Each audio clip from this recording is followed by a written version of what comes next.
అందరికీ స్వాగతం. వాతావరణ మార్పు ఈ మాట మనం రోజూ వింటూనే ఉంటాం. కానీ ప్రపంచ దేశాలన్నీ కలిసి దీనికోసం ఏం చేస్తున్నాయి? అసలు కొన్ని ఒప్పందాలున్నాయి, క్యోటో, ప్యారిస్ అని. మరి అవి ఎలా పనిచేస్తాయి? వాటి కథేంటో ఈరోజు వివరంగా చూద్దాం. ఒక్కసారి ఆలోచించండి. ఒక ఇంట్లో నలుగురిని ఒక మాట మీదకి తీసుకురావడమే కష్టం. అలాంటిది దాదాపు 200 దేశాలు, వేర్వేరు ఆర్థిక పరిస్థితులు, వేర్వేరు రాజకీయాలు, వీటన్నింటినీ దాటుకుని భూమిని కాపాడటానికి ఒకే మాట మీదకి రావడమంటే అదెంత పెద్ద సవాలు. అసలది సాధ్యమేనా? ఈ ఒప్పందాల వెనక ఉన్న అసలు కథ అదే. సరే, ఈరోజు మనం ఏం తెలుసుకోబోతున్నామో ఓసారి చూద్దాం. ముందుగా అసలీ భూమి ఎందుకు వేడెక్కుతోంది, దానికి కారణాలేంటి, ఆ తర్వాత 2 ముఖ్యమైన ఒప్పందాల కథను చూద్దాం. వాటి తర్వాత వచ్చిన ప్యారిస్ ఒప్పందంలో వచ్చిన పెనుమార్పేంటి, మన భారతదేశం ఏం హామీ ఇచ్చింది, మరి ఫ్యూచరేంటి, ఇవన్నీ స్టెప్ బై స్టెప్ చూసేద్దాం.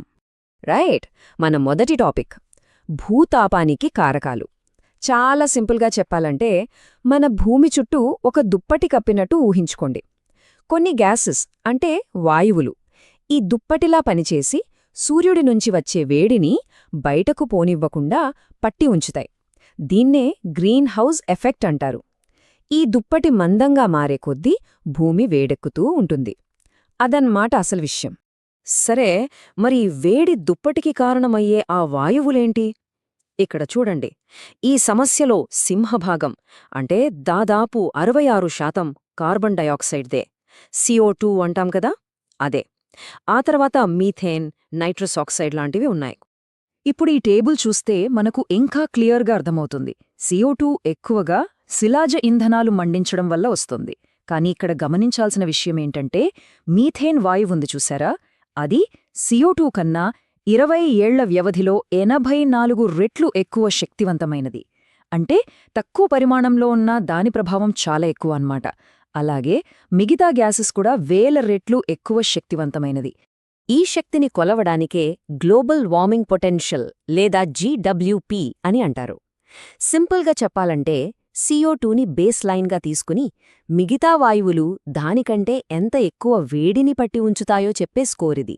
GWP ఎక్కువ ఉంటే ఆ గ్యాస్ అంత డేంజరస్ అన్నమాట. సరే, సమస్య ఏంటో అర్థమైంది. మరి దీనికి పరిష్కారంగా ప్రపంచమేం చేసింది? ఇక్కడే మన కథలోకి 2 ఒప్పందాలొస్తాయి. అవేంటో చూద్దాం. ఈ వాతావరణ చర్చలు నిన్న మొన్న మొదలైనవి కావు. 1992లో రియోలో ఒక ఫ్రేమ్వర్క్తో మొదలైంది. ఆ తర్వాత 1997లో మొదటిసారి కొన్ని టార్గెట్స్తో క్యోటో ప్రోటోకాల్ వచ్చింది. ఇక 2015లో గేమ్ని పూర్తిగా మార్చేసిన ప్యారిస్ ఒప్పందం వచ్చింది. మనమిప్పుడు క్యోటో, ప్యారిస్ గురించి కొంచెం లోతుగా చూద్దాం. క్యోటో ప్రోటోకాల్, దీని విధానమేంటంటే టాప్ డౌన్. అంటే అంతర్జాతీయంగా కొన్ని లక్ష్యాలు నిర్దేశించి వాటిని కొన్ని దేశాలు పాటించాలని చెప్పారు. అయితే ఇక్కడొక పెద్ద కానీనుంది. ఈ రూల్స్ కేవలం ధనిక, అభివృద్ధి చెందిన దేశాలకు మాత్రమే, వర్ధమాన దేశాలకు కాదు.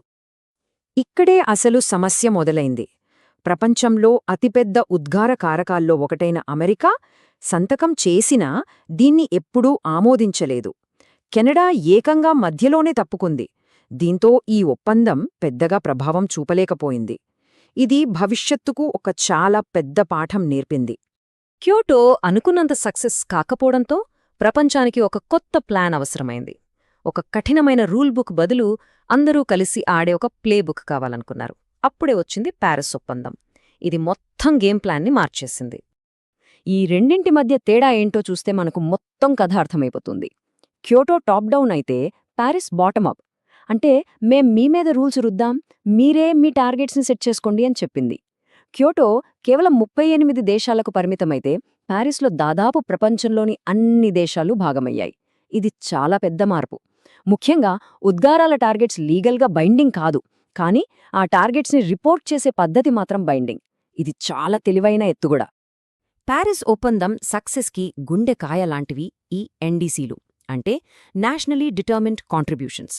ప్రతి దేశం తమకు తామే మేం ఇంత కర్బన ఉద్గారాలను తగ్గిస్తాం అని వాగ్దానం చేయాలి. ప్రతి 5 ఏళ్లకొకసారి ఈ వాగ్దానాన్ని మరింత మెరుగుపర్చాలి. ఇదే ప్యారిస్ ఒప్పందం యొక్క మ్యాజిక్. సరే, ఈ ఫ్రేమ్వర్క్ అంతా బాగుంది, కానీ ఆచరణలో ఎలా ఉంటుంది? దీనికి బెస్ట్ ఎగ్జాంపుల్ మన దేశం, భారతదేశం. ఇండియా ఇచ్చిన వాగ్దానాలేంటో ఇప్పుడు చూద్దాం. ఇదిగో ఇక్కడ కనిపిస్తున్నది భారతదేశం అప్డేట్ చేసిన తన ఎన్డీసీలు, అంటే తన వాగ్దానాలనుమాట. ఇందులో చాలా పాయింట్స్ ఉన్నప్పటికీ మనం 3 కీలకమైన వాటిపై ఫోకస్ చేద్దాం. మొదటిది 45%. దీని అర్థమేంటంటే 2030 నాటికి మన జీడీపీ యొక్క ఉద్గార తీవ్రతను 45% తగ్గించడం. సింపుల్గా చెప్పాలంటే మన ఆర్థిక వ్యవస్థ ఎదుగుతున్నా పర్యావరణానికి కలిగే నష్టం మాత్రం తగ్గాలి. అంటే మరింత సమర్థవంతంగా మనం పనిచేయాలన్నమాట. రెండోది 50%. 2030 నాటికి మన దేశంలో ఉత్పత్తి అయ్యే విద్యుత్తులో దాదాపు సగం శిలాజేతర ఇంధనాల నుంచి రావాలి. అంటే బొగ్గులాంటి వాటిపై ఆధారపడటం తగ్గించి సోలార్, విండ్ పవర్ లాంటి వాటివైపు భారీగా మళ్లడం. ఇది చాలా పెద్ద లక్ష్యం. ఇక మూడోది, ఇది చాలా పెద్ద లాంగ్ టర్మ్ గోల్. 2070 ఈ సంవత్సరం నాటికి ఇండియా నెట్ జీరో ఉద్గారాలను సాధిస్తానని చెప్పింది. నెట్ జీరో అంటే ఏంటంటే మనం వాతావరణంలోకి ఎంత కర్బనాన్ని విడుదల చేస్తున్నామో అంతే మొత్తాన్ని చెట్లు పెంచడం లాంటి పనుల ద్వారా పీల్చుకోవడం. అంటే నెట్ ఎఫెక్ట్ జీరో అన్నమాట. ఇది ఇండియా యొక్క ఫైనల్ గోల్. సరే, ఈ ఒప్పందాలు, లక్ష్యాలు అన్నీ ఒక ఎత్తు. కానీ కథ ఇక్కడితో అయిపోలేదు. ఇది ఒక నిరంతర ప్రక్రియ. ప్రతి ఏటా దేశాలు కలుస్తాయి, కొత్త విషయాలు చర్చిస్తాయి, ఇంకా ఏం చెయ్యాలో నిర్ణయిస్తాయి.